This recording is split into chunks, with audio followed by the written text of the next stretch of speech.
আসসালামু আলাইকুম, this is me Nusrat and welcome to my YouTube channel. আশা করি যে যেখানে আছেন সবাই ভালো আছেন, আলহামদুলিল্লাহ আমিও ভালো আছি।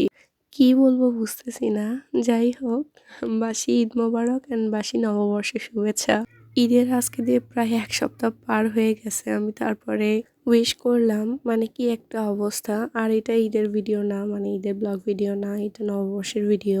ঈদের কোনো ভিডিও কেন আপলোড দিই নাই কিংবা আমার ব্লগ আপলোড দিতে এত কেন লেট হইতেছে, এর পেছনে একটা রিজন আছে। রিজনটা আমি ভিডিওর মাঝখানে বলতেছি। তো ফার্স্টে ভিডিওটা আগে স্টার্ট করে নিই, দেন তারপরে সবকিছু আস্তে আস্তে বলতেছি। এখানে সবাই পাটি শাক বাজতেছিল, যেটা কিনা মানে নববর্ষে পান্তা ভাতের মেইন মেনু। সবাই মিলে হুট করে প্ল্যান করে একটা ছোটখাটো আয়োজন করা হয়েছিল নববর্ষ উপলক্ষে।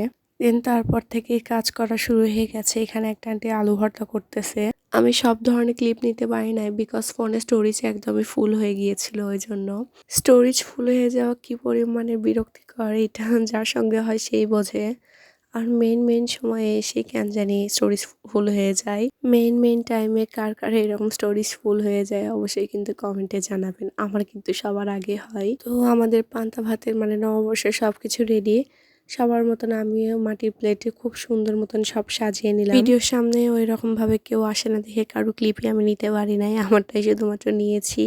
তো এখানে আমি মজা করে পান্তা ভাত খাইতেছিলাম। ইলিশ মাছ শুধু মিসিং ছিল, এর কারণও ছিল অনেকগুলো, ওই জন্য আর নেওয়া হয় নাই। অল্প খরচে বেশ শান্তির একটা খাওয়া দাওয়া। এখানে প্রায় 6 কেজি চালের পান্তা ভাত করা হয়েছিল। বলতে গেলে পান্তা ভাতের বিগ ফ্যান আমি। আমার কেন জানি অনেক ভাল লাগে। একটু হালকা মেরেছি ভাই লাল পানি, মানে গরমে একটু শান্তি নিলাম। ভাইরে ভাই, আমি এতটাও খারাপ না, এখানে জাস্ট আমি স্টিং খাইতেছিলাম। এটার ফ্লেভারটা জাস্ট জেলি ফ্লেভারের, তো আমার ওইটা অনেক ভালো লাগে। অতিরিক্ত গরমের কারণে হাত ঘেমে দেন চুড়ি থেকে রং ছাড়তেছিল, সেটাই আমি দেখাইতেছিলাম। হাত দেখাইতে দেখাইতে আমার বান্ধবী যেন কই থেকে হাজির হলো আমি নিজেও বুঝলাম না। একদম জিনের মতো যেহেতু হাজির হইলো, সো আমি ওকে বললাম যে চল একটা ভিডিও করি আমরা। এখানে একটা মজার ব্যাপার হলো, মানে ভিডিওটা সামনের দিকে ওর হাঁটার কথা ছিল, কিন্তু ওই পেছন দিকে হাঁটতেছিল, সঙ্গে আমিও ওর সঙ্গে পেছন দিকে হাঁটতেছি, আর সেটাই ভিডিও করেছি, মানে উল্টোটা। এইদিকে নববর্ষের সবকিছু শেষ করে দেন তারপরে আমরা একটা দাওয়াতে গিয়েছিলাম। আমার আব্বুর ক্লোজ ফ্রেন্ডের বাসায় দাওয়াতটা ছিল, নববর্ষ উপলক্ষে না, এটা ঈদ উপলক্ষে দাওয়াত ছিল। বাট ঈদের 2 দিন পরে যেহেতু নববর্ষ ছিল, তো আমাদের দাওয়াতটা ওই দিনেই পড়েছিল। আঙ্কেলদের বাসায় যাওয়ার সময় এই রাস্তাটা অনেক বেশি সুন্দর লাগে আমার কাছে, তো একটু ক্লিপ নিলাম। এখন আসি মেইন কথায়, আর সেটা হলো আমি কেন ঈদের ভিডিও আপলোড দিই না, কিংবা আমার ভিডিও আপলোড দিতে কেন এত বেশি লেট হয়। প্রথমত ফ্যামিলিগতভাবে একটু প্রবলেম আছে, যার জন্য ভিডিও আপলোড দিতে আমার এত বেশি লেট হয়। ব্লগিং করা আমার এটা একটা শখ, আমার অনেক ভালো লাগে। তো এই শখের মধ্যেও আমাকে অনেক রুলস মেনে চলতে হয় ফ্যামিলি থেকে। সেগুলো এখানে না বলি, যদি কখনো কোনো দিন বলার সময় কিংবা সুযোগ সুবিধা হয় সেই দিনই বলবো। অলওয়েজ একা একা থাকি, একা একা সময় পার করে দিই। এখন তো পড়াশোনাও নাই আর, মানে এসএসসি কমপ্লিট করে দিন বসে আছি। সো ফোন আর টিভি দেখা, এটা ছাড়া আর কোনো কাজ নাই। ফ্যামিলি থেকে এত রুলস মানার পরেও আমি আমার সবটা দিয়ে ভালো ভিডিও আপলোড দেওয়ার চেষ্টা করি, আর সেই রকম ভাবে আমি ভিডিও আপলোড দিই। এখন বলি ঈদের ভিডিও কেন আপলোড দিতে পারি নাই। চাঁদ রাত থেকে আমি ভিডিওটা করেছিলাম, দেন ঈদের দিন একটু একটু করে ক্লিপ নিয়েছি, তারপর সুন্দর মতো এডিট করে রেখে দিয়েছিলাম। বাট এডিট করে আমি সেটা ডাউনলোড দিয়েছিলাম না। তো ডাউনলোড না দেওয়ার কারণে ফোনের যে স্টোরেজ ফুল হয়ে গিয়েছিল, সবগুলো ভিডিও আমি ডিলিট করে দিয়েছিলাম। সবগুলো ভিডিও ডিলিট করে দেওয়ার পরে গিয়ে দেখি আমার আসল ভিডিওগুলোই আমি ডিলিট করে দিয়েছি, যেটা কিনা আমি এডিট করে ডাউনলোড দিতেই ভুলে গিয়েছিলাম।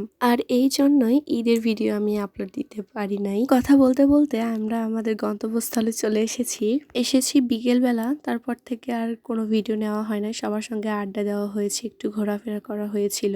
ডিরেক্ট খাওয়া দাওয়ার সময় আমার ভিডিও করার কথা মনে পড়েছিল, দেন খাইতে বসেও অনেক মজা হয়েছিল। আমি মিষ্টি জিনিস অনেক বেশি পছন্দ করি। আন্টি আমাকে বাটিতে করে দই দিল, আর মিষ্টির প্যাকেটটা পুরোটাই আমার সামনে দিয়ে বলল, নুসরাত তোমার যতগুলো খাইতে ইচ্ছা করে তুমি ততগুলোই খাও। লাস্টে গিয়ে আন্টি আমাকে বলতেছে যদি আরো লাগে খাইতে তাহলে আমি আরো মিষ্টি দিব। মানে তুমি তোমার একদম মন প্রাণ ভরে মিষ্টি খাও। আমার বাসাতেও অলওয়েজ মিষ্টি জিনিস দিয়ে ভরা থাকে, কারণ আমার ফ্যামিলির লোকজন সবাই জানে যে আমি মিষ্টি অনেক বেশি পছন্দ করি। তো যখন থাকে না তখন দেখা যায় চিনি বের করে চিনি খাওয়া শুরু করে দিই। ঝাল বিন্দু পরিমাণে খাইতে পারি না, ঝাল খাইলে অটোমেটিক মাথা গা ঘুরে ওঠে, চোখে অন্ধকার দেখি, এরকম একটা অবস্থা। খাওয়া দাওয়া শেষ করে সবাই মিলে একটু ঘুরতে বের হলাম। অ্যাকচুয়ালি এটা হাওয়া খাওয়া ঘোরা। বেশ কয়েকদিন হলো এত পরিমাণে গরম, মানে বলার মতো না। অন্যদিকে দুবাই একদম পানিতে ভরে গেছে। তো ঘোরাফেরা করার পর সারা রাত সবাই মিলে মজা করে পরের দিনে সকালবেলা আমরা বাসার উদ্দেশ্যে রওনা দিচ্ছি। 1 সেকেন্ড ভিডিও করার মতন কোনো জায়গা ছিল না গ্যালারিতে। তারপরে বেছে টেছে নিয়ে ভিডিও ডিলিট করে একটু জায়গা করলাম, করে একটুখানি ক্লিপ নিলাম। মানুষের কাঁঠাল গাছ থেকে কাঁঠালের ওই ছোট ছোট বাচ্চাগুলো চুরি করে নিয়ে এসে তেঁতুল দিয়ে সবাই মিলে মেখে খেয়েছিলাম। এগুলো কোনো ভিডিও আমি নিতে পারি নাই। গ্রামের দিকে গেলে আসলে অনেক রকমের মজা করা হয়, যেগুলো শহরে থেকে আমরা মিস করি। আঙ্কেল আমার ছোট ভাইকে এই মোরগটা গিফট করেছে, মানে ওই আস্ত মোরগ অনেক বেশি পছন্দ করে, আর ওর জন্য বেসিক্যালি এই মোরগটা। তো আজকের ভিডিওটা আমার এই পর্যন্তই। সবাই ভালো থাকবেন। আল্লাহ হাফেজ।